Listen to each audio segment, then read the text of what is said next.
I used to love collecting everything that people discard, to turn it into a masterpiece that I proudly display in my house, or sell at a price that amply covers what I've spent.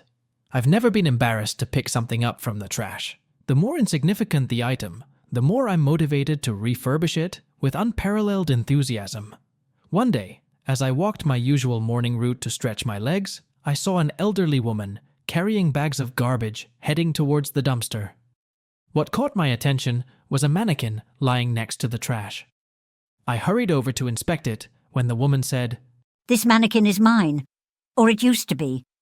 I need to dispose of it as it's in a pitiable state. The fabric has deteriorated and termites have infested the wood. I fear for the rest of my furniture from those damned insects." "Are you a tailor, ma'am?" I used to be, sir, but The lady stretched out her hands, and I noticed them trembling intensely. Sadness was evident on the face of the tailor, so I asked, "I hope you have another source of income besides tailoring. Your sadness is evident."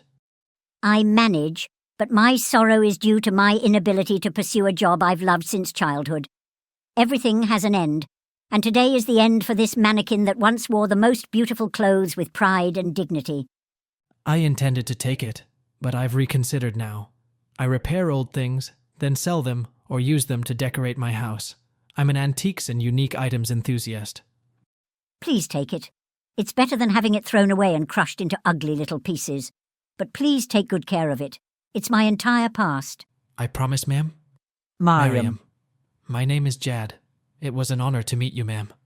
I carefully lifted the mannequin, looking back at the woman who seemed as if someone was taking her child away. I felt a tinge of guilt, but then I remembered that its fate with me was far better than what was originally intended for it. Upon reaching my house, I started refurbishing the mannequin, which was in a deplorable state after years of being pricked by pins. I replaced the old fabric, which had wrapped it for many years, with another made of silk after I repaired its wooden base and treated it for termites. Then I adorned it with beads and multicolored straws and wrapped a feathered shawl around its neck. From afar, the mannequin looked like an elegant lady ready to go to a ball, like those held over a century ago.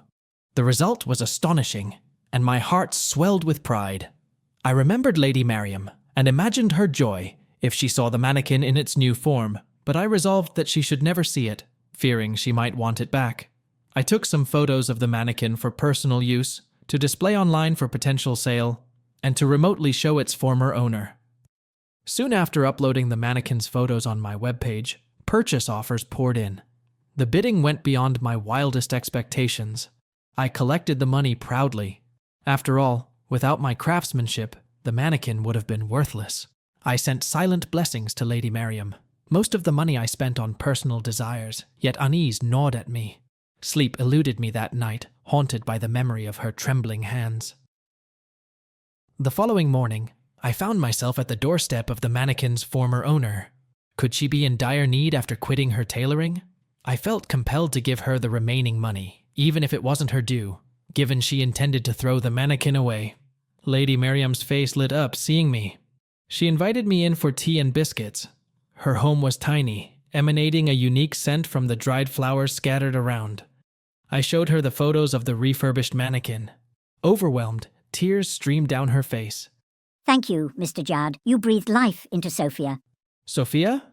Yes. That's the name I gave it when I first saw the mannequin in a shop window. I had persuaded my father, who was with me, to buy it. I promised him I'd care for it. We weren't wealthy back then. Why Sophia? Why not a more traditional name? She was the protagonist of a foreign film I had seen, an epitome of grace, beauty, and happiness. I handed Lady Mariam the money I'd brought. Initially hesitant, she accepted, perhaps out of need. Noticing a small, beautiful table in a dim corner, I hesitated before inquiring, "This table, if—" "Take it." I took the small table and ran to my house like a child. I didn't tell Miss Mariam what I intended to do, for it was a secret that filled my heart with an enthusiasm I had never felt before. I stripped the old color off the table, filled the cracks with a special substance, then sanded it smoothly. I chose a modern color that I knew my customers would love. Essentially, I preserved the beauty of that piece and gave it a youthful appearance, much like a cosmetic surgeon might do. I waited for the paint to dry thoroughly to see the final result and was so pleased that I wished I could keep this table in my house. After taking several pictures of the table, I posted them on the internet and began to wait. I wanted to get the highest possible amount from the buyers, so I encouraged them to bid against each other. Meanwhile, I visited Miss Merriam, bringing with me some delicious food and sweets. She asked me what I had done with the small table, but I changed the subject because it was truly a personal matter. When the bids for the small table soared, I sold it at a price beyond imagination. Upon receiving the money, I went to the man who bought Sophia from me. He never intended to sell her to me or to anyone, but I offered him an unexpected price and told him the story of Miss Merriam. How can I describe Miss Merriam's reaction when I knocked on her door and hid behind the wall so that she wouldn't see me, but only the mannequin standing in front of her?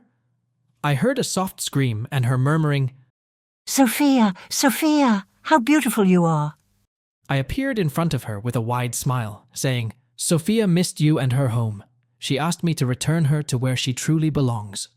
Do you mean? Yes, that's what I mean. You made a promise to your late father, and I don't want you to break it. But you sold her. I promised, and I bought her back, thanks to your small table. So, you lost some of your money and effort. And gained the sight of your smile and those tears of joy. Miss Merriam hugged me, and we then placed the mannequin in the center of the living room, sitting silently and watching it with joy. I continued to visit Miss Merriam every week for years. I assisted her as much as I could in a delicate manner, so I wouldn't hurt her pride. She bequeathed Sophia to me after her death. Miss Merriam passed away peacefully in her sleep. I grieved for her a lot since she had truly become my close friend.